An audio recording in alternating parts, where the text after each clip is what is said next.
NHPC, GSFC, RCF, गेल, NBCC और NCC जैसी कंपनियों की अपार सफलता के बाद हाउस ऑफ स्टॉक आपके सामने एक बार फिर लेकर आया है एक और बिजनेस एनालिसिस वीडियो।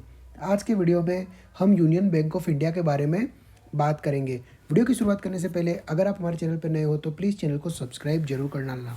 देखिए, यूनियन बैंक ऑफ इंडिया की करंट मार्केट प्राइस 140 रुपये की है। स्टॉक का मार्केट कैप कुछ 1 लाख करोड़ के आसपास देखने को मिलता है।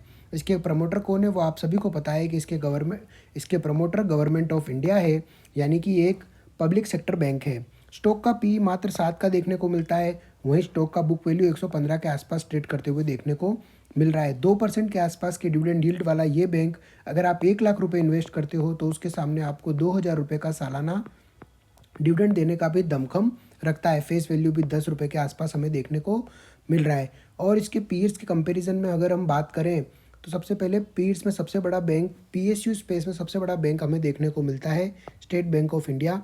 उसके बाद बैंक ऑफ बड़ौदा, तीसरे नंबर पर आता है पंजाब नेशनल बैंक और चौथे नंबर का सबसे बड़ा पीएसयू बैंक है यूनियन बैंक ऑफ इंडिया।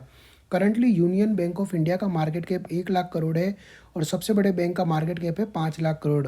इन पूरे ही शेयरों में आपको जो सबसे इंटरेस्टिंग फैक्ट देखने को मिलेगा कि union bank of India even Punjab national bank और स्टेट बैंक ऑफ इंडिया से भी सस्ता ट्रेड करते देखने को मिल रहा है।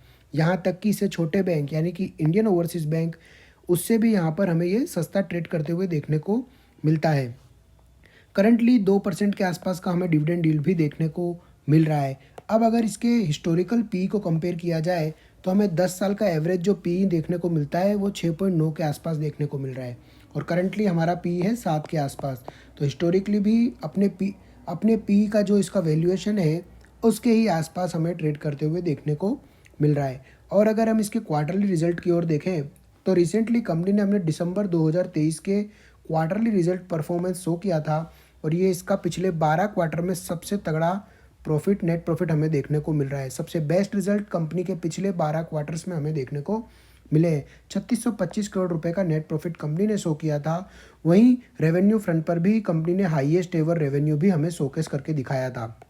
अब एक बार के लिए इसके ईयरली परफॉर्मेंस की ओर नज़र करें तो पिछले 5 साल को कंपेयर करते हैं। देखिए, 34,000 करोड़, 37,000 करोड़, 69,000 करोड़, 68,000 करोड़, 81,000 करोड़, इस तरह का रेवेन्यू पैटर्न हमें यहाँ पर देखने को मिल रहा है। और अगर नेट प्रॉफिट की बात करें तो लास्ट ईयर फाइनेंशियल ईयर 2023 में हमें 8,512 करोड़ का नेट प्रॉफिट देखने को मिला था। करंटली ये 13,281 के आसपास जो ट्रेलिंग 12 मंथ से उसका प्रॉफिट देखने को मिला है। अगर आप इसे ध्यान से देखोगे तो जून, सितंबर और दिसंबर, इन 3 क्वार्टर का आप नेट प्रॉफिट का टोटल कर दो तो इन तीनों का नेट प्रॉफिट का टोटल कुछ 10,000 करोड़ के आसपास हमें देखने को मिल रहा है। तो डेफिनेटली हमने 30% से पिछले साल को ऑलरेडी सरपास कर दिया है। 8,500 से ऑलरेडी ये 30% सरपास इस ईयर में हो चुका है। अब नेक्स्ट अगर हम इसके compounded sales growth, profit growth और सीएजीआर, स्टॉक प्राइस सीएजीआर की ओर नज़र करते हैं। देखिए, कंपाउंडेड सेल्स ग्रोथ 10 साल में मात्र 12%, 5 साल में अच्छा खासा 20%, 3 साल में 29% देखने को मिला है।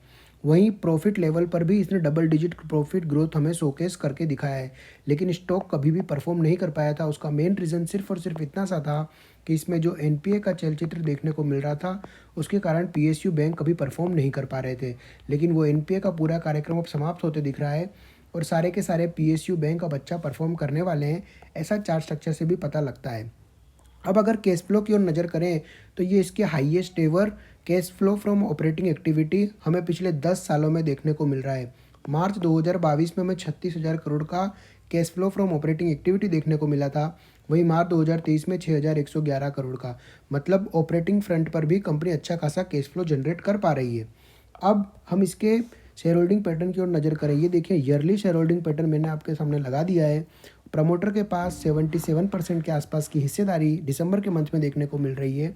एफआईआई के पास 3.97, डीआई के पास 12.28 और पब्लिक के मात्र पास 6% की हिस्सेदारी देखने को मिल रही है। जो भी स्टॉक अच्छा परफॉर्म करने वाले होते हैं वहाँ पर आप एक बात समझ के रखना कि ऐसे शेयरों में पब्लिक का इंटरेस्ट बहुत कम होता है। पब्लिक हार्डली उसमें इन्वेस्टेड होती है, बड़े प्लेयर्स ही उसको रन करने की कोशिश करते हैं। देखिए, डीआईआई की हिस्सेदारी कांस्टेंट है, पिछले 3-4 सालों में ऑलमोस्ट बढ़ी ही है। वहीं एफआईआई की होल्डिंग भी हमें यहाँ पर बढ़ती हुई देखने को मिल रही है। अब एक बार के लिए इसके चार्ट पैटर्न की ओर नज़र करते हैं। देखिए, मैंने करंटली आपके सामने मंथली चार्ट लगाया है और मंथली चार्ट पर हमें नीट क्लीन क्लियर ब्रेकआउट यहाँ 110 रुपये के आसपास देखने को मिला था। वहाँ से स्टॉक ने कुछ 30-40% का मूव अभी तक हमें दिखा दिया है और करंटली 140 के आसपास आकर ट्रेड कर रहा है।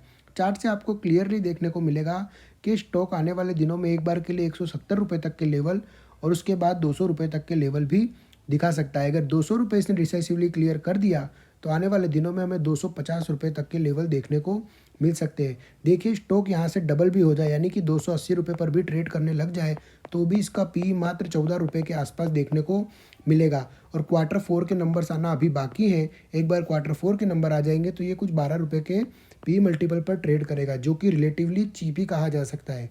प्राइवेट बैंक्स जहाँ पर 19 और 20 के पी मल्टीपल पर ट्रेड कर रहे हैं, ऐसे में अगर यूनियन बैंक जैसा शेयर आपको 12 या 14 के पी मल्टीपल पर ट्रेड करते देखने को मिल जाए तो डेफिनेटली ये एक अच्छा ऑप्शन हो सकता है। So that is it for today guys. Video पसंद आया तो वीडियो को लाइक कीजिए और चैनल को सब्सक्राइब जरूर कर डालिए। Thank you so much.